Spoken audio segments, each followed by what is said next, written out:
I intentionally had biracial children. I did that on purpose. What if your reason for having a child wasn't about love, but a strategy? Charleston White is going to explain exactly why he decided to have a baby with a foreign woman versus a Western woman.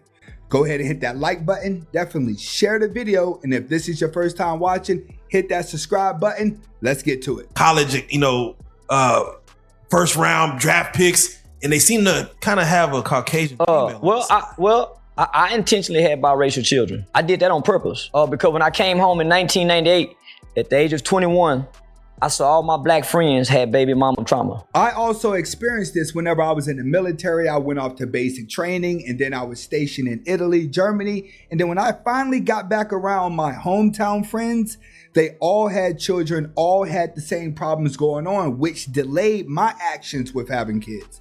They had songs that was just starting to come out. My baby daddy, you look just like, it was songs saying that. So not only that, all of my female cousins, all of my female friends, they took on a position that this is my baby, this is my child. Can't no one tell me, and y'all done made this together, but the black woman claims 100% control and domination over this child, and a child is a man's legacy. This is why you have so many men and women so attached to the mother. It's because she makes it look like she's in full control, she's responsible for you, and that the man isn't responsible at all, pretty much treating him like a donor, so she takes all credit. That's why being a single mother is congratulated in the black community, because they're not thinking about kings. They're thinking about queens in charge of their own kingdom. A child is a man's legacy. So all the black women I heard, they never said this is our child, it's my child. And if their mama says something, they go tell mama, this is my child. I raised my kids, my kid. And if they got something to say, no, I carried this for 9 months. I carried him in my nuts before he got to you. They use the same tactic with their children. Like, you know how long I was in birth to you. I carried you. I had you. Respect me. No matter what I do, your mother can do nothing wrong. Why? Because I'm the only thing that matters. So that's a man's legacy. So the black man is robbed of his legacy through the baby mama. So when I came home, everything I saw and knew was not co-parenting responsibly with a black woman. She wouldn't allow him to. She had full control over the kids. If she didn't want to get a kid the last name, the kid didn't get the last name. Yeah. If she wanted to say another was the daddy, another the daddy. And this is what a lot of guys are finding out now. Years later, the children are like 5, 6, 7, some of them in their teens, some of them adults. They're doing DNA tests and the child is not even theirs. Why? Because she sleeps with so many men just to get pregnant, to have the kids on her own, that she can say who the baby daddy is, because the guy would just fall for it every time. But meanwhile, they're playing a vicious game with men that men don't see until they're blindly segued in. So I studied that.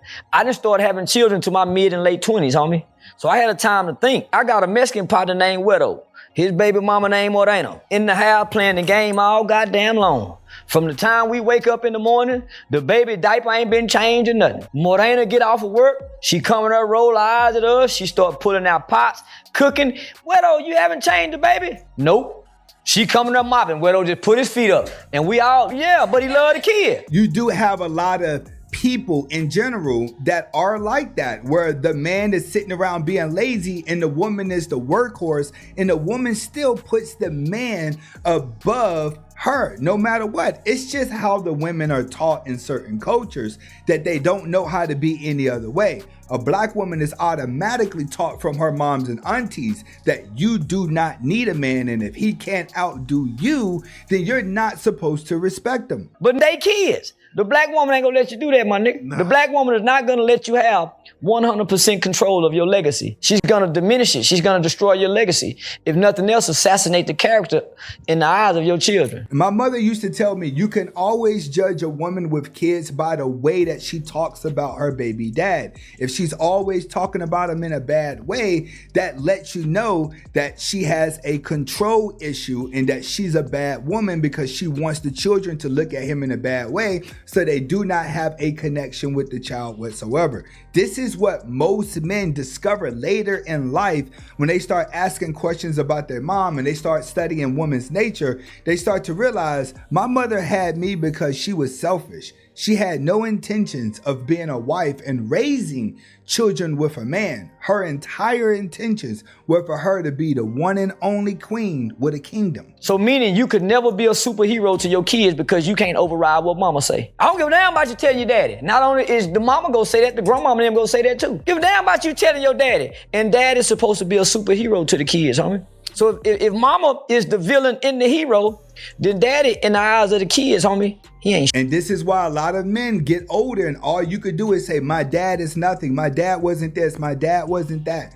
Why? Because of what your mother did to the dad and the brainwashing that you went through. A lot of dudes grow up and discover that my mom has painted a bad picture of my dad. Now that I'm older and I can see for myself, he's actually a good guy. And once the child discovers that, trust me, he would never treat the mother the same again. Especially if he ain't got no money. Hey, John. What? How have you managed to be married to me for so long and not cheat? You think there's just out here that's like, hey, free You think that's what happens? It's a serious question. Do you think that's how it is in these streets? I'd have to put work in. I don't want to do things with you. I'm obligated to do them with you sometimes. Not big things. I like doing some stuff, but I'm saying, like, want to go sit in this line for this restaurant with a side? I put in all my effort here, and so I don't got extra effort out there. When do I have time to cheat? I be working. I come home. You're here. I don't want to hear yours sometimes. I love you. I listen and I'll engage. I made a commitment. I think I want to hear another. Oh, God. Could you imagine? I agree with him. Multiple women are for rich dudes that are going to barely be around them and they're only with them for the money.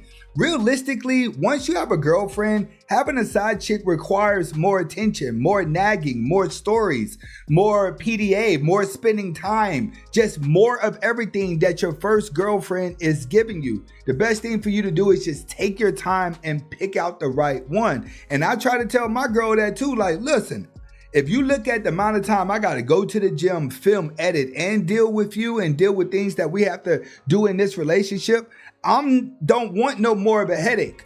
The more busier a man is chasing his dream, he's less likely to have multiple women. Unless it's all a superficial relationship where they're only with him with the money. Realistically, ladies, you should be honored if you have a man that's treating you good because he's more dedicated to the relationship, and women don't even appreciate that now.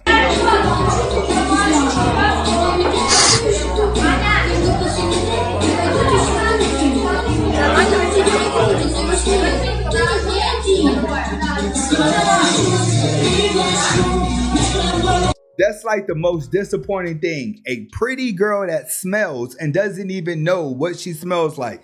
Get in the comments to let me know. What do you think he was smelling? Stifler asked everyone to rate their looks on a scale of 1 to 10. You can't pick 7. I would give myself a realistic 6.5. Okay. Oh my God. Rude, Andrew. Okay. Oh wait, I wasn't muted? I'm sorry. Yeah, dude, we could hear. We heard that, Andrew. I'm sorry about that, man. We can see you too. I was laughing at something my chat said. Women just gotta wake up. I tell people, judge your status based off of what's attracted to you that you like back. If you have somebody liking you that you don't like back, then it doesn't matter who they are. You can only determine your status based off the people that you like back that want you. So is it that the black man don't want to try to get along with a black woman, or is it you think it's just because dealing with a woman outside of their race is just more pleasant and more that's just a more pleasant experience? He's the woman outside the woman for the black man outside his race, in so many ways makes him feel more wanted. I think everybody in a relationship wants to feel wanted. They want to feel appreciated. But if you have a black woman who's been taught that she's better than the black man, then it's pretty much nothing that she's going to do or say to him to make him feel appreciated, because her true nature is not to show weakness towards him. That's a point that a lot of women don't understand. We don't see the nurturing side of you in a black woman, but they see that nurturing side whenever it comes to other cultures, because other cultures of women lead with their nurturing side. A lot of black women, you're acting tough because you have to. I understand that. The men understand that. But a lot of guys are just saying, remove the mask. Show that nurturing side that you have when you're by yourself. But showing that side is your biggest fear because you're afraid of being taken advantage of because your mother taught you false oppression that a man is going to naturally hurt you when theoretically men are being raised to worship you. It's a form of miscommunication, like I said before. It makes him feel more dominant because the woman outside the race is more submissive. Hey. If we're gonna be honest. Hey. Every man's desire is to have a submissive woman, not one to control. And he's not trying to control a woman. A man just wants a woman who understands that he wants to feel like a man. Men don't want to control their women at all. You only see that in the movies, and every now and then you will see a man who has mental issues that want to control his woman. But I've never in my life ever met a black man who was trying to control a black woman because I've never seen a black man literally tough enough to try to want to dominate a black woman due to the fact of her dominancy. So men go to other cultures because women are leading with nurturing and they automatically feel they can come in that woman's life and feel like a hero, not a controller. Women think submissiveness means control me. It doesn't. It means just show your nurturing side. The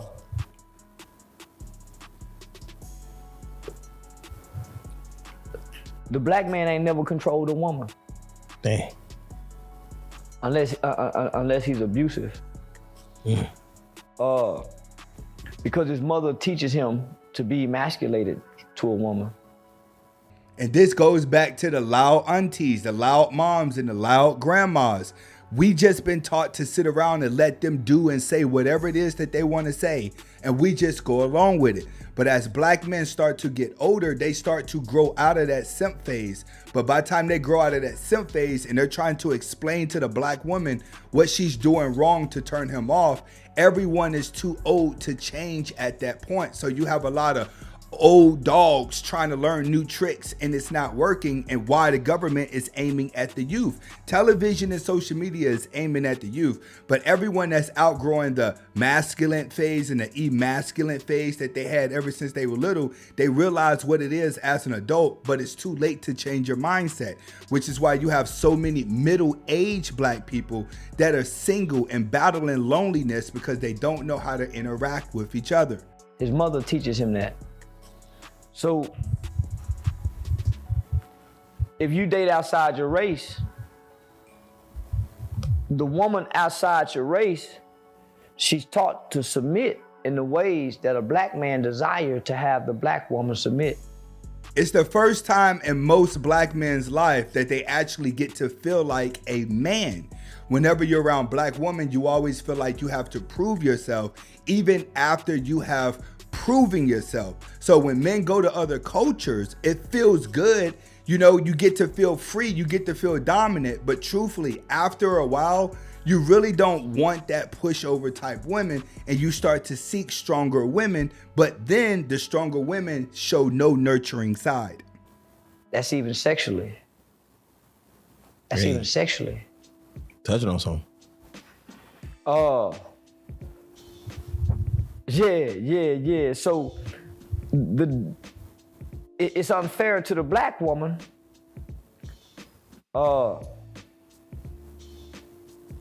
Because the black man don't know what he want. We don't, homie. He has some truth to that. And the reason why the black man is so confused is because you grow up and you become conditioned to these masculine women, but your brain doesn't feel good being with them. So when you go and get with these nurturing, submissive women, after a while, they start to bore you. Because when it comes to humans, you're always in competition with your past. Your past would structuralize your adulthood. So naturally, when it comes to black men, you want the submissive woman, but at the same time, you're conditioned to the masculine woman. So now we're living in a society where men are trying to get masculine women to act nurturing, but the key word in here is acting. We're not going to be able to complain and have all these videos and books and all these lectures explaining what's going on because people have fell in love with just hearing what the problem is. People love to hear what a problem is. They love to hear what a solution is, but no one wants to act on it. When you don't want your whole life being emasculated and a woman's been her whole life being emasculated, and then one day you get lonely, it's hard for you to just change up and be that person that knows how to be in a relationship. That's the biggest problem. Relationships is a fantasy because what it takes to be in one, people have never been taught to be that. Only a small few. We don't know if we want a white woman, a Mexican woman,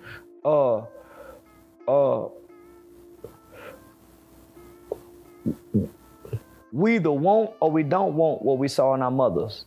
And that's the only thing we got.